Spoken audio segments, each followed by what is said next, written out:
Eu sou o Amílcar Correia e este é o P24.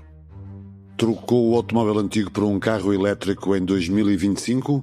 Ainda vai a tempo de pedir apoio. As regras vão ser as mesmas. Para evitar, temos que fazer uma nova resolução do Conselho de Ministros e ir através de todo um processo legislativo e, portanto, mantemos as mesmas regras e vamos abrir temos autorização para este ano para 20 milhões de euros e vamos fazer em duas fases, vamos abrir 10 milhões de euros até o mais tardar dia 11 de junho.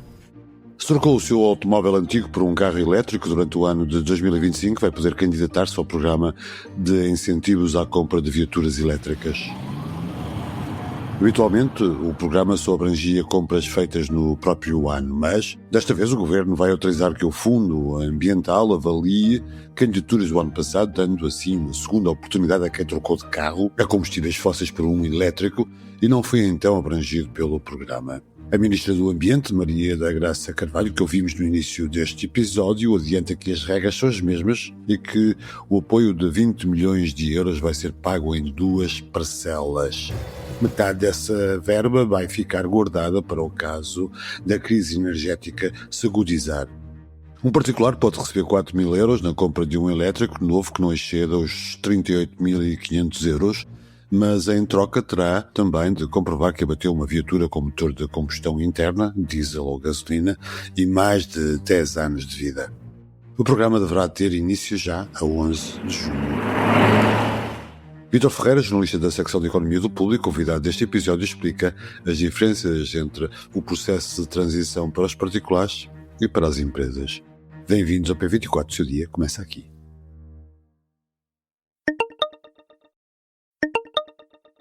Vítor Ferreira, bem-vindo a este P24. Quem comprou veículos elétricos no ano passado, em 2025, ainda se pode candidatar aos apoios do Estado para troca de automóvel. Isso é possível porque os incentivos anunciados pelo Governo têm um caráter retroativo e abrangem as compras feitas desde 1 de janeiro de 2025. O que é que explica e justifica esta alteração? A explicação oficial é que a decisão de fazer de uma forma faseada é evitar uma derrapagem orçamental imediata e também, ao mesmo tempo, testar o apetite do mercado, garantindo que as verbas que estão disponíveis são executadas. Trocando isto por miúdos, fundamentalmente o que nós estamos a dizer, ou a ouvir o Governo dizer, é que neste momento o Fundo Ambiental, e a Ministra explicou isso na entrevista que deu no final da semana passada, o Governo está a dar diversos apoios através do Fundo Ambiental para a logística e para os transportes. Estavam prometidos 20 milhões de euros para apoiar a compra de carros elétricos em troca do abate de um carro antigo. Desta vez vão arrancar só com 10 milhões.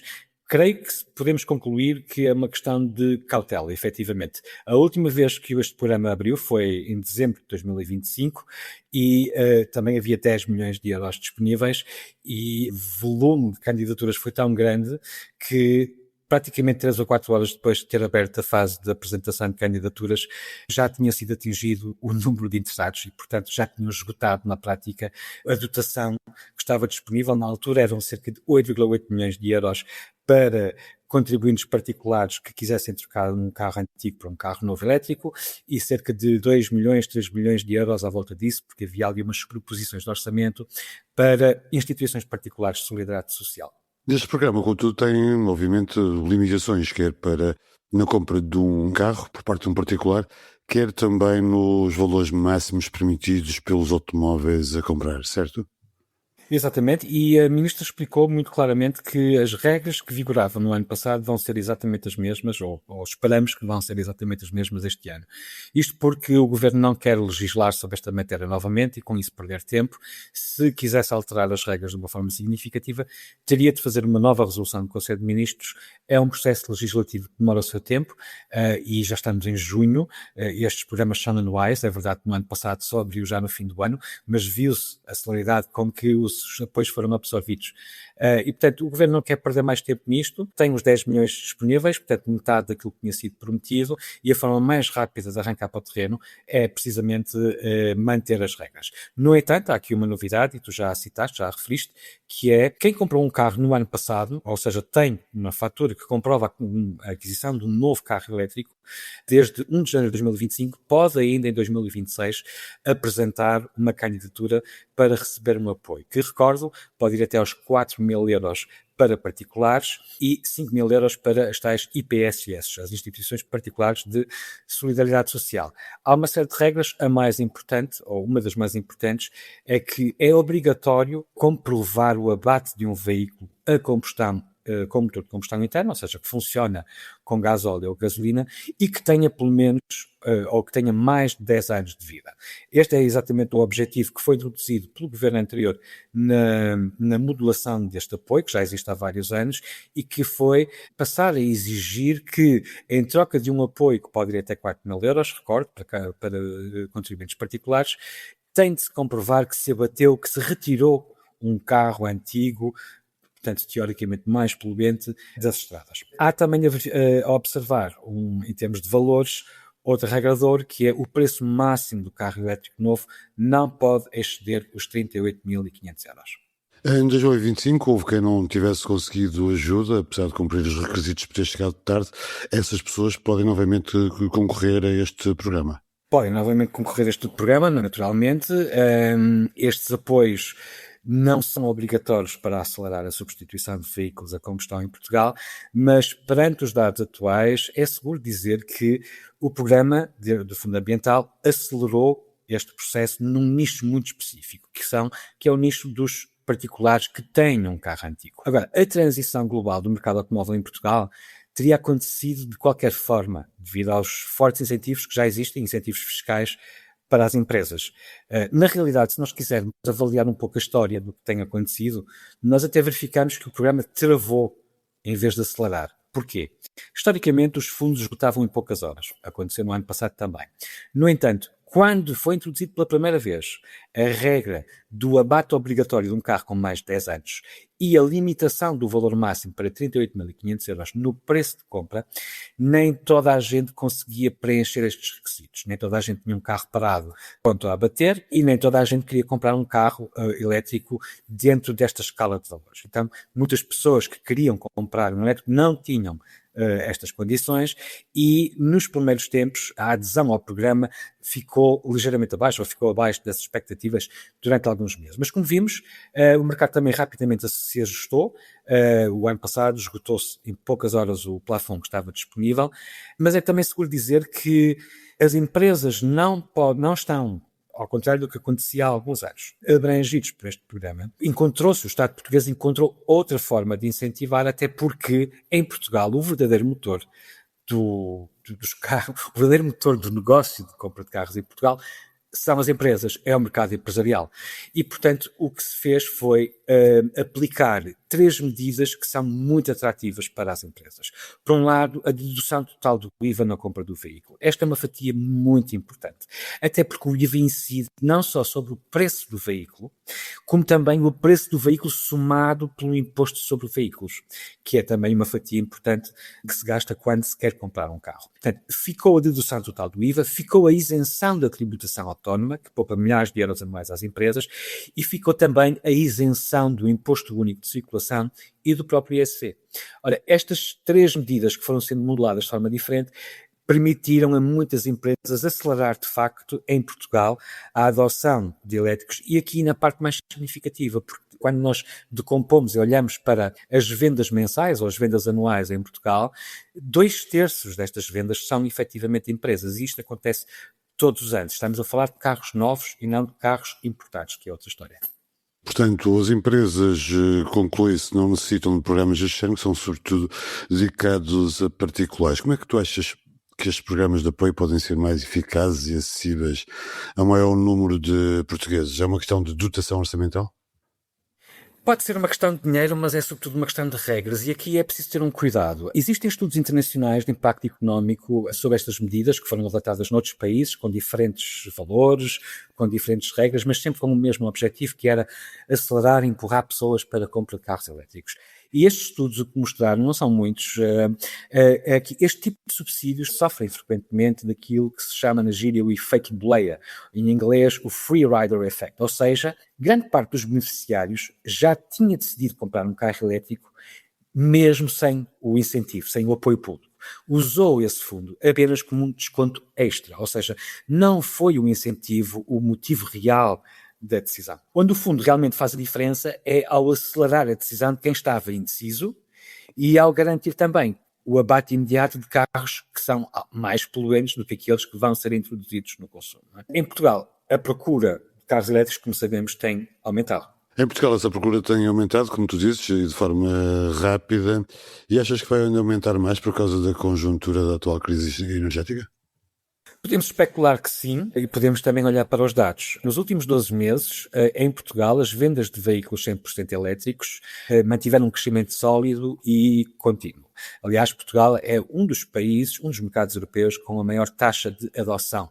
Ou seja, não é o maior número de vendas de unidades compradas, mas dentro da população, aqueles que adotam o carro elétrico, Portugal apresenta uma das taxas mais altas, metendo-se ali no meio de uma luta onde estão sobretudo os países nórdicos, com rendimentos bastante mais elevados do que os rendimentos praticados habitualmente em Portugal. Podemos também olhar para os dados para ver o que é que eles nos dizem, os dados oficiais da ACAP e da Associação de Utilizadores de Veículos Elétricos. E podemos ver que a cota de mercado está estabilizada numa fasquia bastante alta. A cota atual ronda os 23,5%, ou seja, em todas as compras que aconteceram este ano entre janeiro e abril, quase um quarto, um carro em cada 4, é um carro totalmente elétrico. E é só para estes que o apoio funciona, ao contrário do que acontecia há uns anos, em que havia apoios onde as empresas também podiam estar e havia apoios também para os híbridos. Neste caso concreto, se nós somássemos a este resultado da venda de elétricos os híbridos plug-in,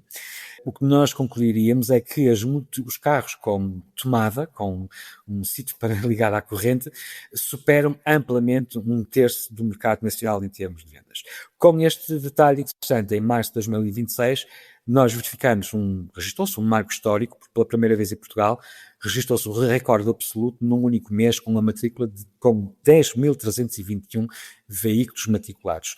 Estou a falar de carros, mais uma vez, 100% elétricos, isso só automóveis ligeiros novos, pesados, mas também os veículos importados, usados, que não contam para este apoio. Não se pode apresentar uma candidatura se comprou um veículo em segunda mão no estrangeiro e se o importou e legalizou em Portugal, sendo ele, apesar de tudo, 100% elétrico.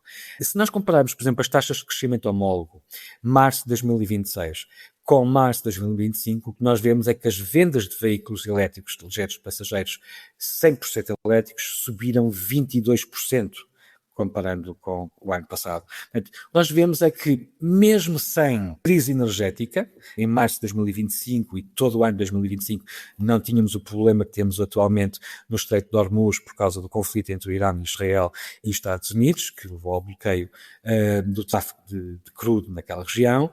Mesmo sem estes problemas, os portugueses já estavam a adotar mais a compra de elétricos, já estavam a dirigir-se mais para a compra de elétricos. Mas quando dizemos os portugueses, é preciso termos bem noção do que estamos a falar. Estamos a falar sobretudo das empresas portuguesas, que essas sim estão a aproveitar fortemente aquilo que é a redução do IVA, ou o desconto do IVA, a isenção do IVA, e também todos os benefícios fiscais conexos que foram criados. Portanto, tu fazes uma clara divisão entre particulares e empresas neste processo de transição. Sim, até porque as próprias regras do Fundamental fazem isso, não é? E, portanto, são duas realidades completamente distintas. Um particular que tenha um carro em casa com 10 anos, é pouco provável que ele esteja disponível para largar esse carro. Até é muito provável que esteja a pensar em comprar uma segunda viatura para a família, imaginemos nós, uma família de 2, 3, 4 pessoas, e pretende manter essas duas viaturas ao serviço, porque permite, por exemplo, aos dois progenitores estarem servidos de carro. Há histórias na internet, quem tiver curiosidade pode procurá-las, de quem estava nesta situação e conseguiu, enfim, vou dizer desta maneira, contornar esse problema. De que forma? Foi fácil.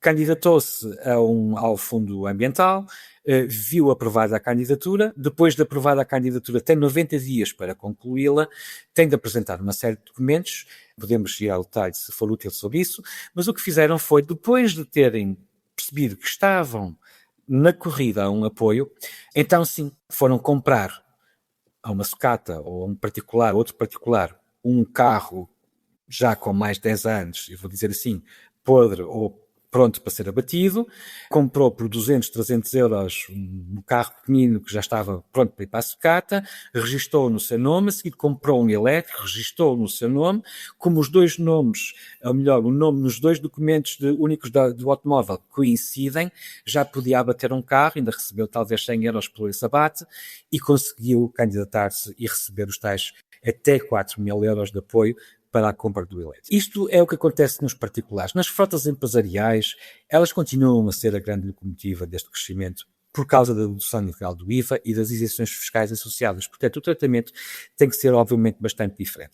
O encarecimento dos combustíveis fósseis tradicionais, aquilo que nós estamos a assistir neste momento, que estamos a viver, e também numa maior variedade de marcas de elétricos disponíveis no mercado nacional, basta lembrar a grande quantidade de marcas chinesas que começaram a ser vendidas em Portugal também, aceleraram naturalmente a conversão, ou pelo menos o contacto dos consumidores com esta realidade, e leva-os a pensar de uma outra maneira quando estão a pensar o que é que vão fazer para garantirem o transporte no dia-a-dia. Vítor Ferreira, obrigado por teres vindo ao P24 e obrigado pela tua análise.